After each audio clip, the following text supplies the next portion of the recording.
আসসালামু আলাইকুম। আজকে আমি আপনাদেরকে দেখাবো বর্ষাকালেও সবজি চাষাবাদ করা খুব কঠিন কাজ নয়। এমন একটি ভিডিও আশা করি ভিডিওটি সম্পূর্ণ দেখবেন। প্রথমে আমি আমার বাড়ির অব্যবহৃত জায়গা সিলেক্ট করি। তারপর বস্তায় মাটি ভর্তি করি। মাটি অবশ্যই জৈব সার, পচা গোবর ও অল্প পরিমাণ রাসায়নিক সার মিশ্রিত করে নিয়েছিলাম।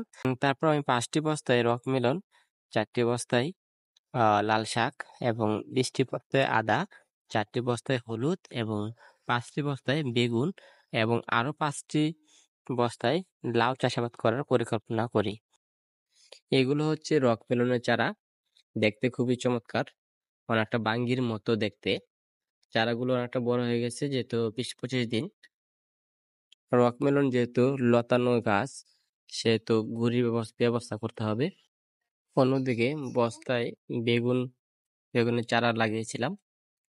বেগুনগুলো দেখুন কত সুন্দর হয়েছে। এগুলো হচ্ছে লাল শাক, বীজ বপন করেছিলাম সপ্তাহখানেক হলো।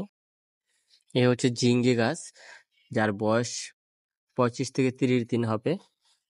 আর অন্যদিকে এই হচ্ছে আমার লাউয়ের প্রজেক্ট।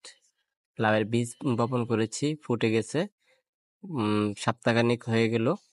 এই ছিল আজকের ভিডিওতে। ভিডিওটি কেমন লেগেছে কমেন্টে জানাবেন।